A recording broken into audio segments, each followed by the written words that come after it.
Take two. Kyle here from All Media Reviews, here to do the October 2024 Milestone Anniversaries. My apologies, being a couple days late. It's on October 3rd and stuff like that. But and one record that I didn't do in the September anniversaries that I didn't have a date. I put it in October and I did this at the beginning of the year.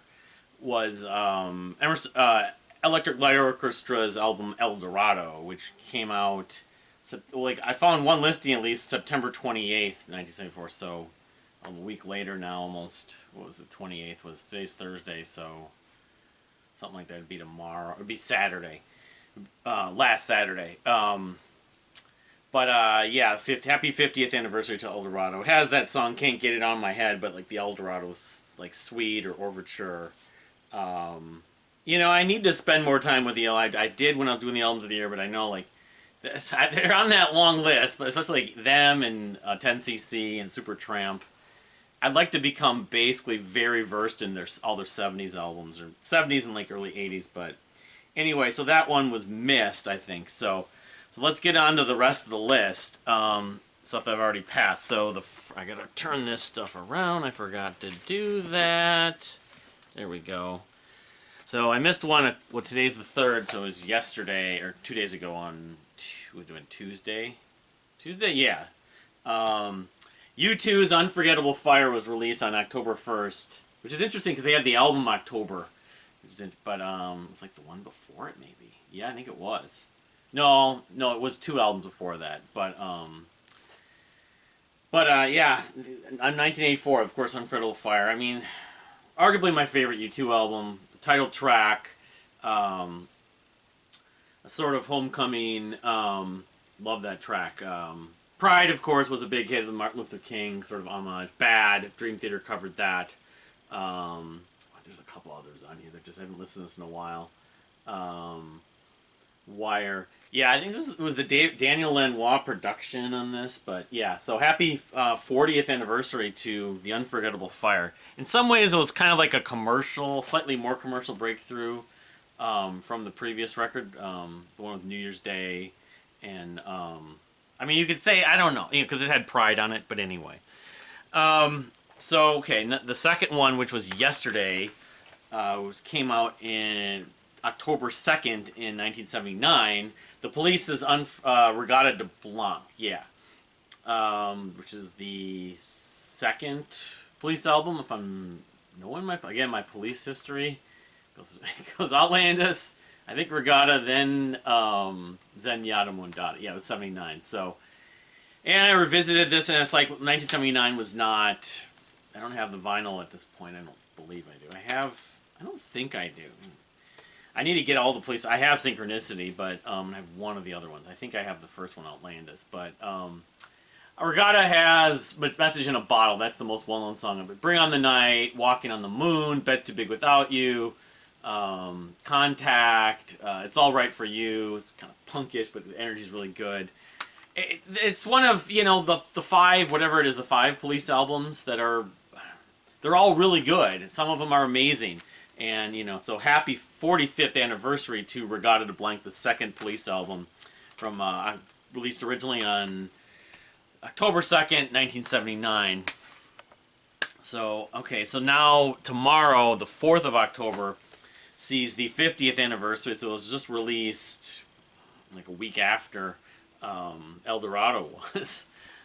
Eldorado being the album I didn't mention. Sort of I always thought it was kind of a concept album about the Wizard of Oz because they show the ruby slippers on that one. But I'm talking about Utopia from Todd Rundgren, or Todd Rundgren's Utopia's debut album, which it's his most prog. I mean, admittedly, like those other bands I just mentioned, Todd Rundgren's catalog I'm not super versed in. I don't even have any of the other records physically. The Wizard, Star, that one people love, and of course this has Icon, which is a epic. It's kind of, this was 1974, so it's the 50th anniversary of Todd Rundgren's Utopia. 74 was within that realm, that window of time when progressive rock and long, ambitious pieces were kind of a big thing, sort of as a rock musician trying to push boundaries. So the fact that Rundgren did it doesn't surprise me. Elton John was he auditioned for King Crimson. Billy Joel was in a pro. I mean, there's so much of it. You know, the '74 was sort of the very like the tail end of it, or close to the tail end of it. But it's very jazzy too. But I mean, I've probably only listened to this album maybe like 15 times. So I'm, as much as I enjoy it a lot, I'm still kind of getting to know it, and you know. But yeah, happy 50th anniversary to Todd Rundgren's Utopia, released October 4th, 1974. So, all right, to change gears a bit here, on Saturday the 5th, this coming Saturday, there's a couple anniversaries. One being the band Crotchduster, their only release, and this is, the album's called Big Fat Box of Shit, and this I wouldn't call it a guilty pleasure because I don't really believe in guilty pleasures, but it's not for people that are easily sort of sensitive to. It's not gangster rap. They're mixing a lot of sort of meme internet culture at the time, and sort of, you know, it's comedy metal. You could say comedy, you know, diverse. They have all sorts of styles in here. The song that's probably most well known on here is called Mammal Sauce, so it has the line that's sort of, not in maybe sort of just being comedically, you know, homophobic, unfortunately, but it's funny. I mean, it was maybe not so much homophobic, but it was, the term gay, of course, it still is. It's not as much as it was maybe about 10 years ago. It's used more as sort of a down-putting word as opposed to being overtly, you know, talking about someone who is homosexual, but it's got that line, you know, what's up, mother bleepers, I got something I need to say. If you don't have mammal sauce, you might as well be, you know. But it's just, it's like they read a letter. They're kind of a fictional band. I think some of the members were in other bands.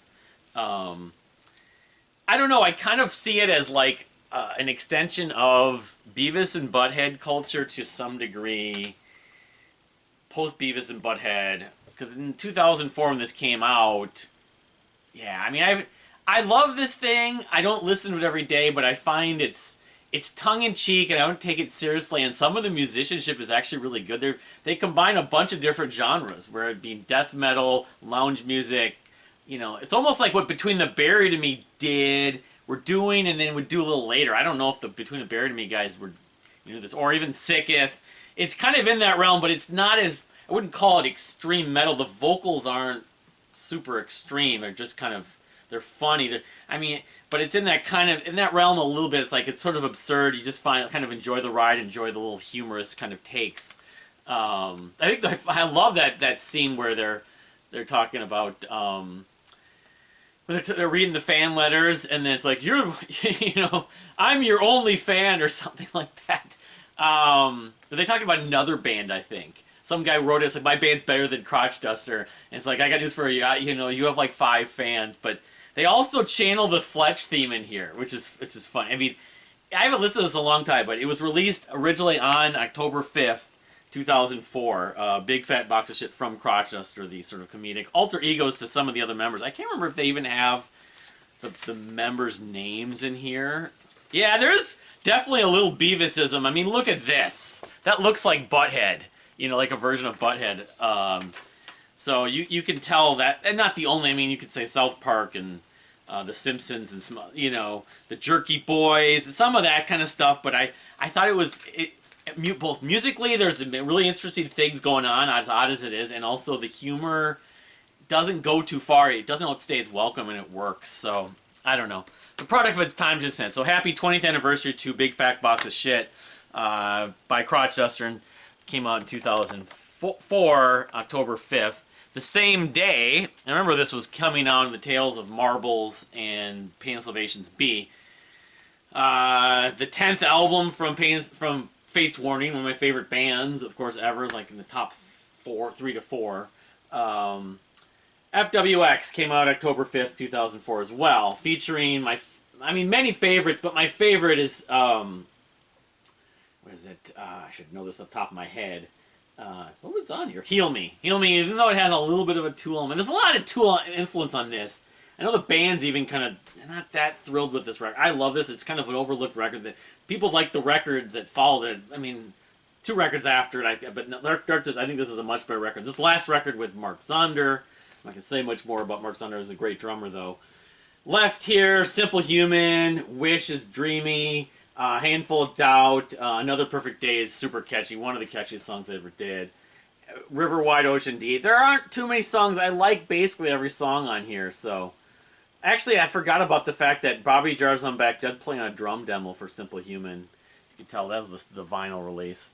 Which came out, I don't know how many, just a few years ago. So happy 20th anniversary to FWX, or X, from Fate's Warning, which came out October 5th, 2004. Alright, so this is the first of a couple from this band. Let's see, a couple on this day. But the first, yeah, so... Going back to 1974, so the 50th anniversary, so literally was just a few days after, just 2 days after Utopia came out, and like a week after Eldorado. King Crimson's Red, the trio lineup in effect on that, you could say Mark III, Mark IV, whatever it is. And David Cross, my COVID booster I'm getting tomorrow doesn't impact me. I'm going to go see him, but... I think he's the one. I'm pretty sure he's the one that left. Yes, but he performed on this. He wasn't an official member. He was on, like, Lark's Tongue and maybe Starless and Bible Black. I can't remember the exact chronology, but it's just Fripp, Wetton, and Bruford as the official members on the back here. We have Mel Collins, of course, Ian McDonald, some other people, Robin Miller. But yeah, Red's a classic. I mean, among that sort of Mark III period. I used to like Lark's Tongue. I kind of think this is my... I mean, and it's splitting hairs, in the court of Crimson King. What's my favorite King Crimson? It's pretty close. If I had to pick one, I might go with this because I haven't worn it out maybe as much as in the court. I like Love Poseidon too, but Red, the title track, I have worn out on though a little bit. But One More Red Nightmare, Providence, and of course Starless. It has Starless. That's kind of why it sort of gets the nod just slightly over the other Mark III and even pretty much all of Crimson's catalog for me, but it's splitting hairs. But yeah, happy 50th anniversary to, it's kind of fitting, literally on the 6th, that's going to be Sunday. I'm going to be seeing David Cross 2 days before the 50th anniversary of this record. So, to Red, which came on October 6th, 1974. And then the same day on Sunday, the 6th, I think, yeah, the 7th is Monday, because some stuff going on the 7th. It's also the anniversary of 1 year anniversary of that attack, of course, in Israel. It's also Rosh Hashanah today. Happy Rosh Hashanah to all the Jewish people out here like myself out there. Brooke Waggoner, Tennessee musician, singer-songwriter, classically trained, who I saw open... I can't remember if she opened for Mute Math. She might have. Yeah, and then I saw her with... Maybe it was Videra. I forget what... Maybe it was Videra that I saw her with. I saw her once, and then I liked her so much I went to go see her another time. And then that's how I saw Tamber. I saw her with Tamber. And by the way, Tamber's playing with Sigur Rós, the brilliant Tennessee harpist who's in demand. But I forgot the fact that this has... But this was not her debut album. It was like her second album, Brooke Waggoner. But yeah, this is called Go Easy Little Dove. I didn't even get to that after talking about it for 2 minutes. From 2009, came out October 6, 2009. I didn't probably discover this until... I remember when I discovered this, I was like, what in the world? But I probably had heard her before that. I had to look at my concert order, because I remember like saying, where did this come from? I mean, she's a singer-songwriter, so the female vocals, you compare her to like, Regina Spektor, and I don't like the comparison to Joanna Newsom, even though Joanna Newsom composed some interesting music, but her voice, she's a much more accessible singer than Joanna Newsom. But putting the comparisons aside, she's just... There's some really great string arrangements on here. I don't know if she got... I mean, Tamber may have played on this. It's kind of less is more. I'm like, this is progressive. And it basically made me a fan of hers. I don't think I would say I like any other record by Brooke more than this. I'm looking at the cello by Matt Slocum. I don't know if I see anyone else. Oh, yeah, Tamber is on here. So go figure. Tamber's played on probably 70... Probably like 52 albums that a lot of them I don't. She played with Anna Thallo. She played with... I thought she might have played with Sufjan Stevens, but anyway, yeah. Go Easy Little Doves from Brooke Waggoner. I need to revisit this, but happy 15th anniversary. Original release October 6th, 2009. So now we see on the 10th of October, which would be, what, a week from today, because today's the 3rd. another King Crimson anniversary, 5 years before. So they released it almost 5 years after the debut album, of course. Classic debut album, In the Court of the Crimson King, that, most people in the, blogosphere and, of course, required listening for progressive rock, some people consider the first progressive rock album. It's basically, properly or accurately rated. I don't find it overrated. I don't find it underrated, though, because most people that like music, even outside of, most people like classic rock or music from the 60s and 70s know this thing, you see it. They don't necessarily know all the other Crimson records, and the Robert Fripp's connection with so much others led people back to this. So, but on paper, it is a great record. It's the original lineup is Pete Sinfield did. He did the lyrics in the second one, but I know the artist passed away. So there's a lot of one-offs with this. Although Greg Lake, of course, does sing on the Wake Up Poseidon, but it's a great debut record. It's not my favorite record. I know, and I'll be pointing out because I've alluded to this many times. This came out on the 10th of October, 1969. So it's the 55th anniversary of In the Court of the Crimson King. That song, of course, Moonchild. People don't like Moonchild. I love the way Moonchild works in Buffalo 66. If you don't like Moonchild, you need to see Buffalo 66. You might appreciate it a little bit more. I don't get bored by it, actually. I've never really. But, of course, it's got Epitaph. It's kind of sad, of course. Got Talk to the Wind.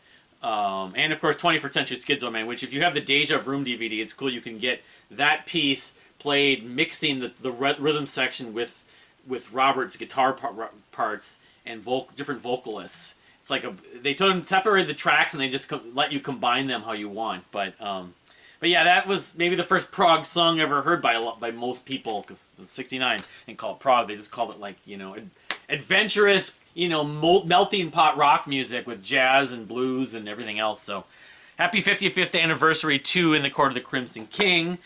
October 10th, 1969. That'll be on next Thursday. So the same day, I don't have a physical copy of this. I thought I actually did. I maybe got it from the library, but my favorite Frank Zappa record, Hot Rats, also was released, which features Peaches and Regalia. It features, I want to say, Inca Roads as well. I'm pretty sure. So, it's kind of weird how it came out. I'll just verify that. No, that was One Size Fits All. I was thinking Inca Roads. I forget what the other. My bad. What the other? There's one other, because I listened to this when we were doing the whole Zappa discussion on the prog stream. There's one other. I mean, it's the most jazz fusion. I mean, of all the Zappa that I've heard. Willie the Pimp. That's the one I'm thinking of. But yeah, I mean, it's just weird how both that and this came out the same exact day. It's coincidence. I mean, they're not identical, but both using very adventurous elements with jazz, including jazz. I mean, well, Zappa did many genres. I love jazz fusion. It was early because, this predates. This was probably maybe he'd been listening in a silent way, but it was before Bitches Brew and before all those fusion bands had formed. So, but, happy 55th anniversary to Hot Rats, which came out on October 10th, 1969, just like In the Court of the Crimson King. So then we fast forward again back to 2009. So we're getting a whole bunch of 2009. This would be like a week, be 11 days later in 2009 after Brooke Waggoner's album came out in 2009. Texas, you could call them a metal band, blues rock, heavy blues rock metal band that I saw open for Fair to Midland and were pretty impressed by.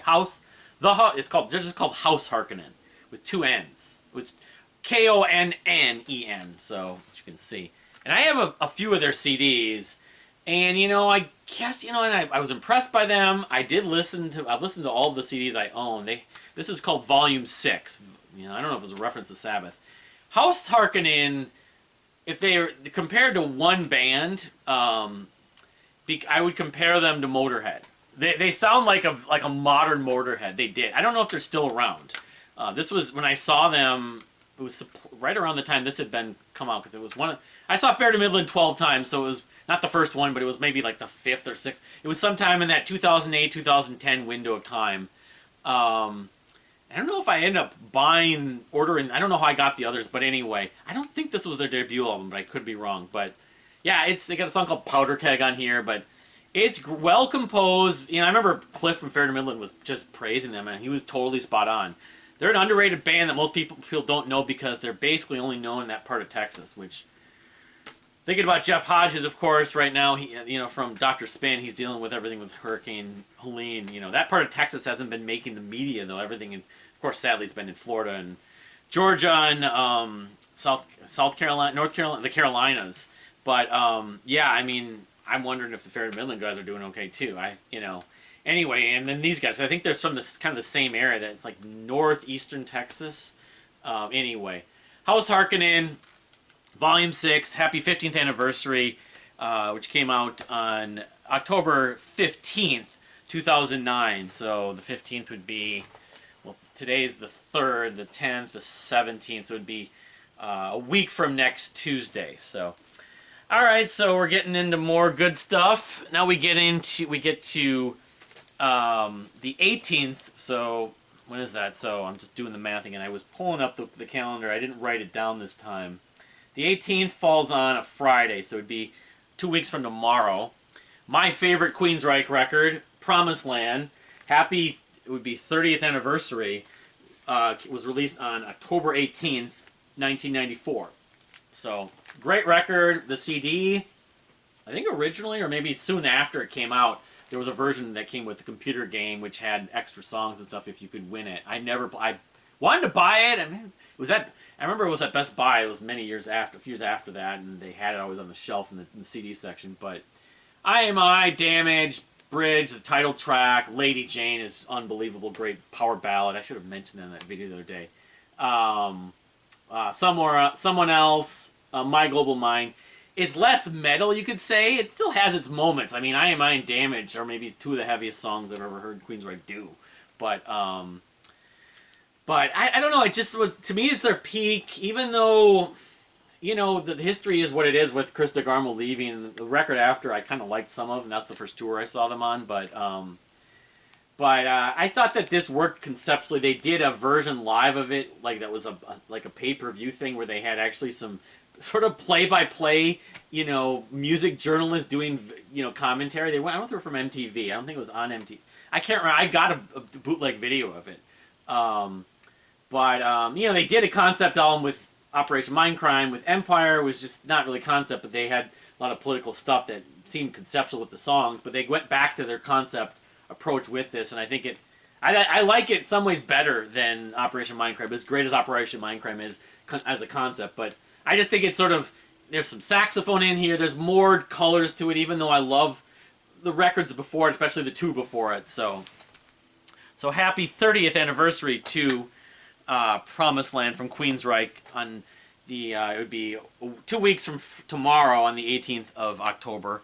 So the same day we're going to celebrate, it was 2 records that came out the same, actually no, it was 3, the same day 3 more, there are 3 more on this date, but the same date in 1999, 2 albums came out.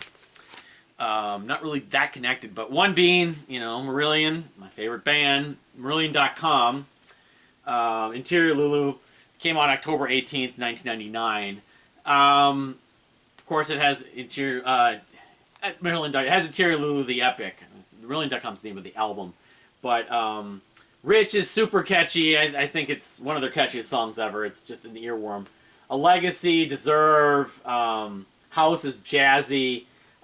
Go has become a fan favorite, and the band even played that a few years ago. I want to say on tour, on a live album, and then maybe at one of the weekends. But and the only thing I always associate this album with is that after Radiation came out, I didn't lose touch exactly, but I wasn't online for a window of time in the 98 into 99. I was, but I wasn't online that much. I wasn't getting all the information. I wasn't a member of the fan club at that point. I have the money. I didn't have a lot of money. And I don't think I found out this came out October 18th, 1999. I probably did not know it came out and didn't hear it for maybe a month. Sometime in November. I remember Dream Theater's Scenes from a Memory, which it's interesting. I don't think I have on here. It might have been a November release. Well, happy anniversary to that, because that would be 25 years too. I heard that album, and I was listening to that a ton in '99. That I had kind of lost touch with as well. It was weird because I was between jobs, and it was just like money was super scarce, and so getting online, you had to go to the library. I didn't have internet at home at that point. It was like I was looking to get it. I just didn't. Everything was like slow. I didn't have a computer. It was like I had to borrow. Yeah, that was part of it. So, I think of this album, listening to it more in the early days of 2000, and just being so sad that I didn't hear it when it came out. And I've grown to love it. I've grown to really love this record. I don't know. Radiation and Interact, the two records that surround it, are about the same. But anyway, happy 25th anniversary to Marillion.com on October 18th, 1999, which was originally released.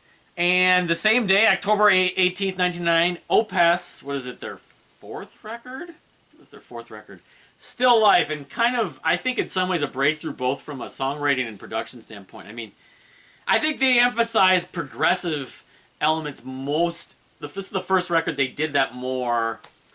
And I think it was a step up in production. And I know Steven Wilson loved this album so much, that's what inspired him to get in touch with, or how they ended up connecting with him to work on Blackwater Park and then Deliverance and Damnation. And becoming really good friends. But yeah, I remember being on the early days. It was not that long after I started volunteering on KFAI and did some DJing and guest DJing. And a friend of mine, because I didn't know Opeth at all, really was a friend of his. My friend Creighton, was a friend of his, brought this down. We played some stuff from it. I can't remember if it was Face of Melinda or and he mentioned, and I didn't even know Porcupine Tree or Steven Wilson at that point either. But Face of Melinda, of course, is on this. White Cluster, I can't remember which track, The Moor, maybe?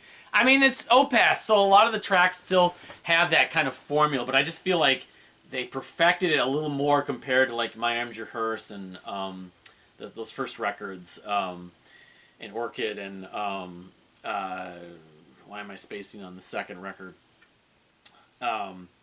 I don't know. I just think this is kind of a breakthrough. And they actually use this red, even though red's a really hard color, but it's a little more colorful than, say, some of the other. So happy 25th anniversary to Still Life, which, you know, of course, there's Still Life from Fate's Warning, the live album, which came out the year before. There's Still Life from Annie Haslam, and there's Still Life, I believe, from Vandergraaf Generator. It's either Vandergraaf or Peter, the singer from Vandergraaf Generator. Some spacing. Anyway, so that was on the 18th. That would be, and then one more on the 18th. That was just in 1999. Those two albums. So just like Zappa's Hot Rats and King Crimson's In the Court of the Crimson King, you had Still Life and Marillion.com.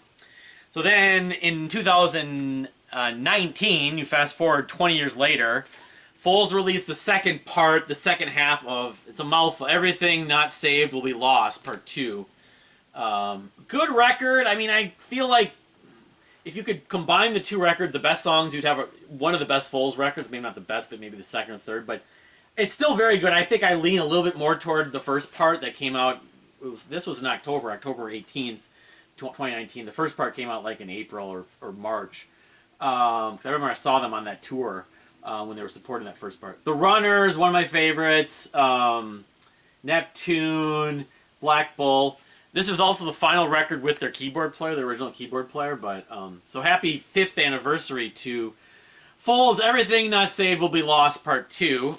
You know, and this is bugging the bejesus on me. My apologies.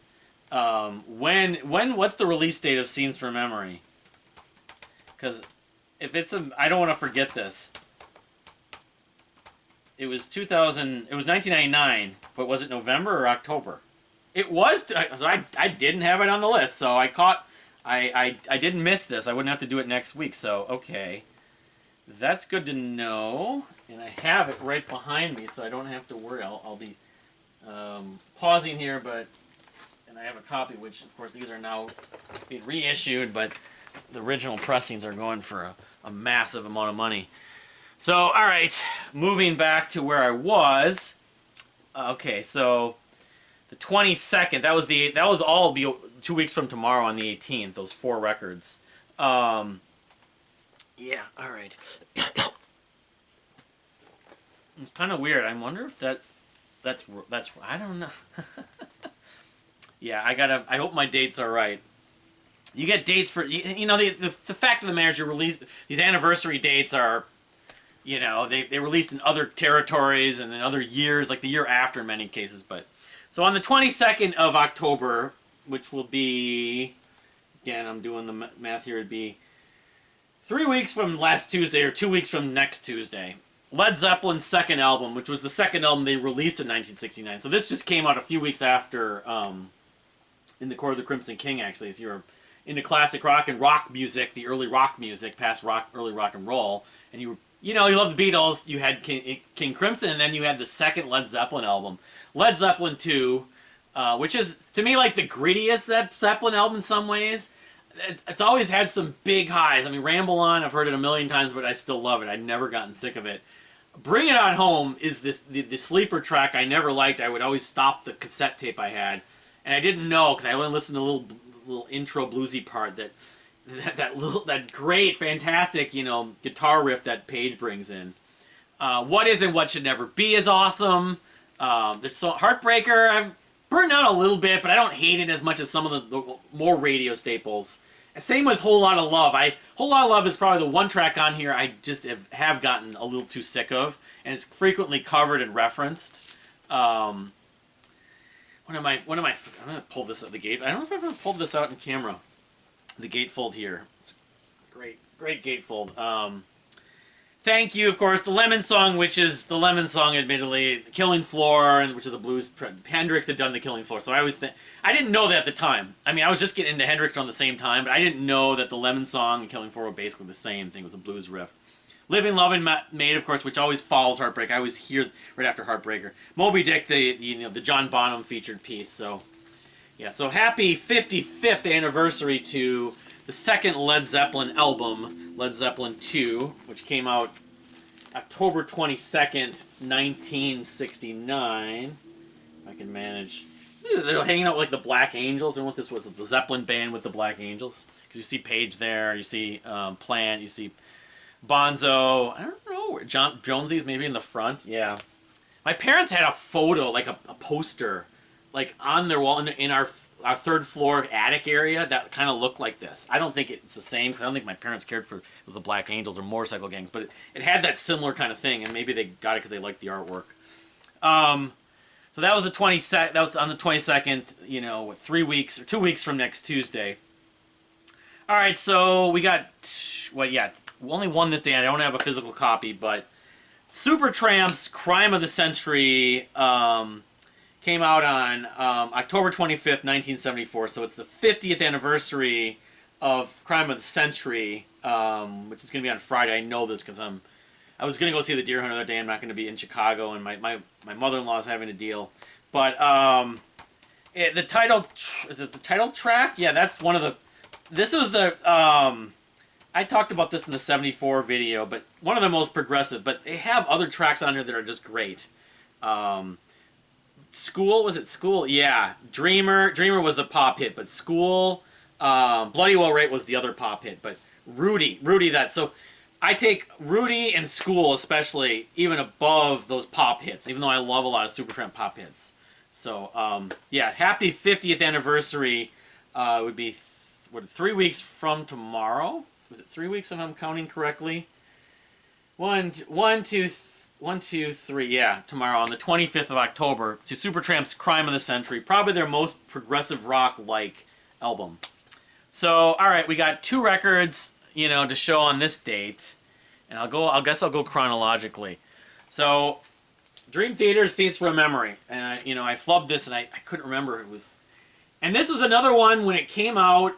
I did buy it the day it came out because I was working at Best Buy at the time, or no, I wasn't. I had left Best Buy. I can't remember what the deal was, but I remember going to Best Buy and buying this on release day. But I didn't know all the information about it. I don't even know if I was fully aware that Derek Sherinian wasn't even the band that came out. And this hit me over like a ton of bricks. I remember the sticker said, their most bold statement yet. Kind of reinvented the band. They kind of re-energized that they were going to break up. It's a concept album. It's been their most praised, even though old school fans' favorite Images and Words still. I personally think it's become a little overrated. It's been rated as #1 on many progressive rock and progressive metal lists. Is it the most influential progressive metal album of the 21st century? Probably. I wouldn't deny that. Is it a good concept album? Yes. The similarities with Dead Again. I did pre-order that book that's coming out that's the novel based on it, not Dead Again. I did try syncing it up many years ago, and some of it worked, but I concluded you had to reorder the tracks, even though it would work. It would sync up with Dead Again. I mean, Finally Free is sort of my favorite. Spirit Carries On, I have to admit, I was in tears at points, and I was like, why in the world is this song not on the radio? Because it's too long, 6.5 minutes.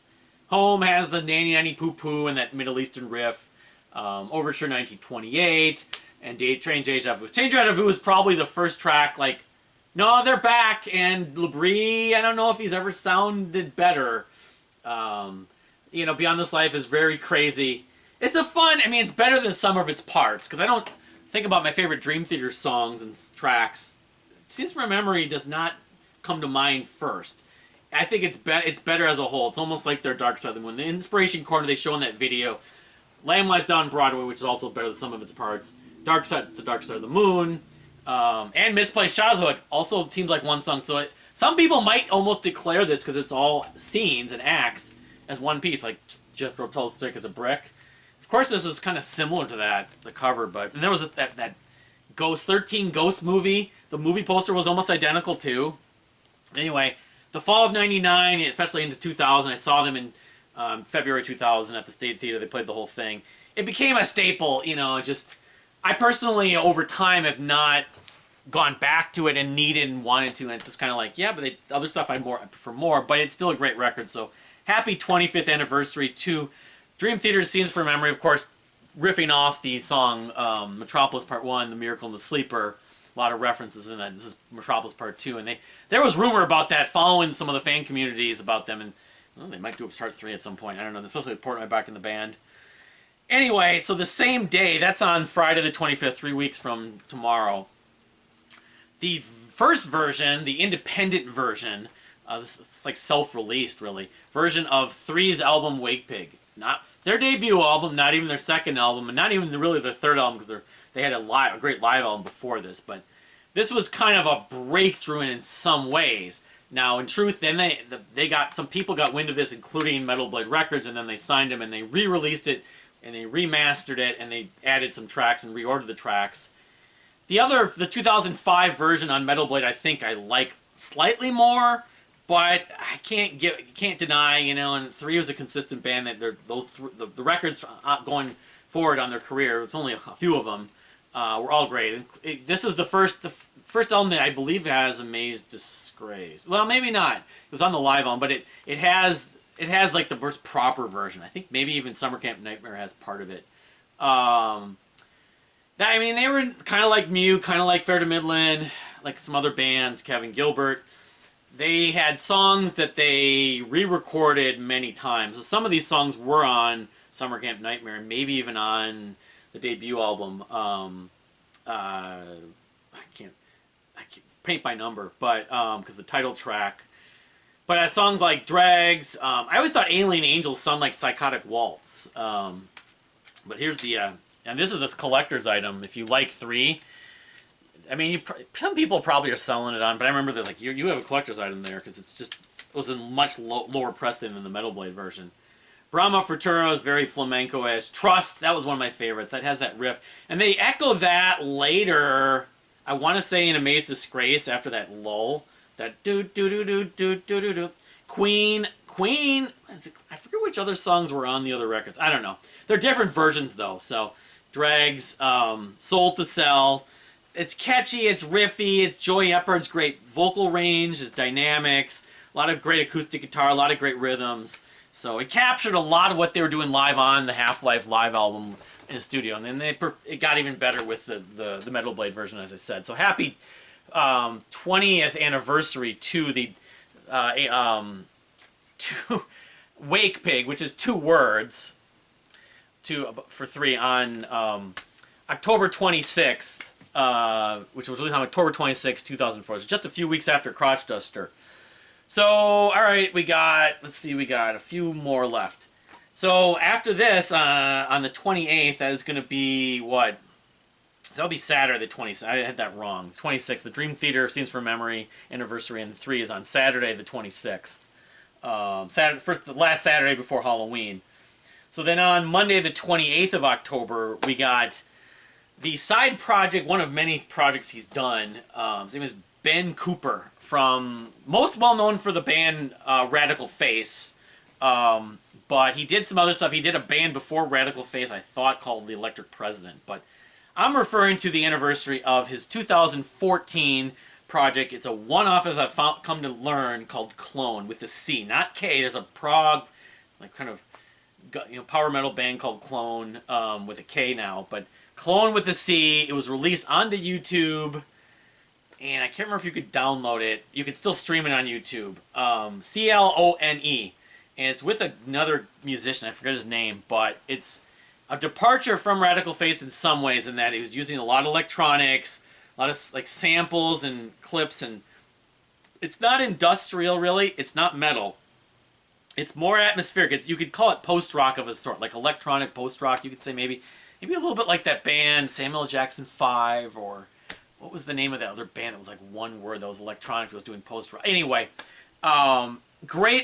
Great release, very creative. It came out October 28th, 2014. I know it kind of came out of nowhere because Ben wrote about it. He does this. And it's got a narrative about technology, and technology sort of man versus machine. Reminds you like The Matrix or Terminator and that kind of thing. It's kind of haunting and creepy. It was perfect for Halloween, too. So Clone, self-titled album Clone. It's on YouTube. I believe it's still the stream. Happy 10th anniversary. Originally uploaded and released on October 28th, 2014. It's a shame. I asked him, he did a Q&A in his Discord, I want to say earlier this year, because he released some rarities earlier this year, and then he did that soundtrack last year, that short film. But he did a thing, I asked him about it, and I asked, is there ever going to be a physical release or ever another record, and he basically said no to both, unfortunately. So, we can dream, but, we can still check it out. And it's a great record. If you like electronic post-rock, you could call it progressive in some ways. Radical Face is progressive, though it's more folk-oriented, but very conceptual. So that's on the 28th. Would be, 3 weeks? 4 weeks. 3 weeks from next Monday, or 4 weeks from last Monday. So that's the last one I actually have a date for, an actual date. We see Dream Theater again, so they released this. It would have been 5 years, almost to the day before, or Scenes from Memory was released 5 years, almost to the day after, on the 30th of October, 1994. Happy 30th anniversary to, in my mind, Dream Theater's masterpiece, Awake. As much as it was the swan song of Kevin Moore, I've kind of talked about it ad nauseum in different videos. It has Scarred, which is my second favorite Dream Theater song, in some ways my favorite. It has Space Divest, it's pretty much a more solo piece. I mean, it has Petrucci's solo, but that floating synth is just, and the samples, it's vintage Kevin Moore. It has Innocence Faded, the guitar riff is great, Rotomania, The Mirror and Lie, Lifting Shadows, very U2-ish, 6 o'clock, Portnoy, people love Portnoy's part on that, Caught in a Web. It's a perfect record to me. And, at first I didn't like it. I didn't like the growl. I first heard it was been May and June of 1995, and I was just checking Dream Theater out, and I was going much more often back to Images and Words and When Dream Day Unite, but this thing started to grow on me. A lot of people started to talk about it online. This was the album that was praised. People did not like Falling Into Infinity nearly as much as this album. And even when Scenes from Memory came out, it's like, Awake is, they were trailblazers. So, anyway, happy 30th anniversary to Awake. That was that and Queensrÿche, Promised Land, both came out that year. I wasn't aware of either of them in 1994. I was just a Rush fan. If you had played those for me in 1994, it would have been interesting. That was at college, like freshman year of college. It would have been interesting. I don't know if I would have liked it, but if I would have sort of taken faith, I could go back in time 30 years ago. Say, listen to Dream Theater, this new album Awake. Listen to this album Promised Land from Queensrÿche. Then I would have played it on my radio show. That was that following spring. It would have been interesting. Anyway, I have a couple more that don't have dates, but the first one being from from 1984, the 40th anniversary. So a few weeks, I don't know when it was, relative to Unforgettable Fire, which came out in 84. But it's also the 40th anniversary of my favorite Pat Metheny album, First Circle, which largely driven by Paul Wernigo's drum, just unbelievable drum work, the cymbal work. The title, it's not actually a title track. It's called First Circle. The song is called The First Circle. It just hit me the other day. I'm like, I've always thought it's called just First Circle. But Yolanda You Learn, though, is an absolute and utter banger, instrumental jazz fusion. It's one of the most uplifting pieces of music ever written. It's just so happy. It's just, I mean, sometimes you need to be therapeutic and be sad about things, but if you need to pick me up, Yolanda You Learn from Pat Metheny Group is as good as any track ever released, especially the last 40 years since it's been around. So happy 40th anniversary this month. I don't know what day, I can't find a date actually. Actually, there's something on All Music has it listed as November, but not a date. But it has this new age element compared to some other Pat Metheny stuff, although coming to learn a lot of his records in the 80s were influenced by new age. He was doing soundtracks. He did the Falcon the Snowman and Mas Allah I really like too. Tell It All, Praise. I mean, it is my favorite Pat Metheny. Kind of less is more in some ways, but largely driven by those two tracks. And some just you listen to Paul Wernigo on here. I mean, Peter Osnar, his vocals are great. There's other reasons I love this record. Synclavier guitar on here. It's just from Metheny. Steve Rodby's bass. And I think he did other records where he did similar things later, which I think look at this as sort of the blueprint where he was using those vocals, those chanting vocals, and sort of just pick me up sort of spiritual hymns. Today's Rosh Hashanah. I could be listening to this for Rosh Hashanah if I don't know if he's Jewish. Pat Metheny's Jewish, and Pat Metheny's had his controversies, especially recently, but I can't deny some of his music's been really important to me. So the last one, of course, also very important to me, and I don't have the date. I don't know when but it was October, I believe. Actually, I could find out real quickly here. I know this is going on pretty long. If I do a search for nuts and bolts in my blog, I didn't even think about that. Let me just on the fly here see what happens. I know that when these came out, it was the first new music that I really knew about. It was the first new music that I knew. Actually, if I go to 2009, I'm just doing this on the fly, new narration. I go to October. It's like this is when I was starting to really do a lot of blogging. It would give me, there it is, liner notes. No, I actually transcribed the liner notes. Maybe they announced it. September? Maybe it was the next month. No, because I had it then, so that doesn't make sense. No.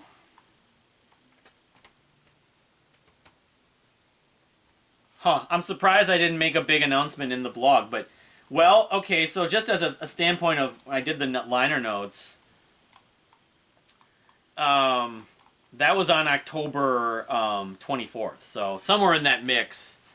And, albums didn't all come out on the same day back then. If you look at October of 2009, let's see here, 2009, October, I'm just going back in time. 24th was on a Saturday, so that doesn't make a lot of sense. My guess is I got this that week, so it was the week of somewhere in that range it was released. So the third week of, October 2009, happy, 15th anniversary to these compilations. And of course, you look at these, you put them together. But they were a massive deal. They were my album of the year. It's sort of, a little bit of a liberty or cop-out doing that because they're compilations and they're archival. But then again, I had Call Me Kai, so you can see the two, they go together. You get the umbrella photo. And you can't buy them now. They're out of print. So I don't know if they're going to put them back. They may be putting them onto Spotify. But, I mean, the biggest reason why among so many reasons, the biggest, gem for me was A Tired Old Man. Because that's the one I'd heard on bootlegs. But it was in a bridge version. It was a later version, though. Until I Get Her Back, Finally Over You is a bang. My wife's the only song she likes from Kevin. The World Just Gets Smaller, which I believe that was a song that Robert Ferris also co-wrote. Yeah, Blank Page, of course. Taxi Ride, that's the Jane Seabury song, I believe. Waking the Sun. When Strangers Part. And you got the Kashmir studio version because a lot of people didn't have it. So that was part of the other motivation. Childhood's End, Nick DiVirgilio covered that once live. Childhood's End, of course, you have Marillion and you have Pink Floyd doing a song of the same name. But yeah, they were super important. Do I listen to them regularly? I'm not going to say go. Although if they show up on Spotify, like The Hope, I can definitely see myself at least picking tracks and putting. They're definitely going to go on those playlists. But I would just go to them semi-regular, like especially my wife wanted to hear "Finally Over You." There it is. It's right off of Nuts. So happy 15th anniversary to these compilations, which maybe they're never going to go back in print, but let's hope at least they'll become streaming for other people to hear. Which released. I believe it was sometime in the third week of October, given the fact that I wrote up the liner notes. The liner notes are pretty interesting. I remember that it references Transmetropolitan, which I wasn't that into graphic novels then. It kind of, springboarded me to getting more into graphic novels. The Ellis novel series that Centra Wilson, who's, was his last girlfriend, Kevin. Warren Ellis and Derek Robertson. Protagonists about sort of mutations. And I always think of some of the stuff that Brian K. Vaughan's done, Saga especially, being largely inspired by Transmetropolitan. I have it all, but I've never read it, sadly. But they compared, she compares Kevin to Spider Jerusalem, the protagonist, who's like a cop, sort of a bounty hunter type, in that period of time in space, in how many years in the future, but you can't really kill him. It's like if a guy has a prosthetic leg, is he still human? How about if he had 2 artificial legs, artificial arms, a plastic heart, carbon fiber bones, artificial neurons? Where do you stop being human?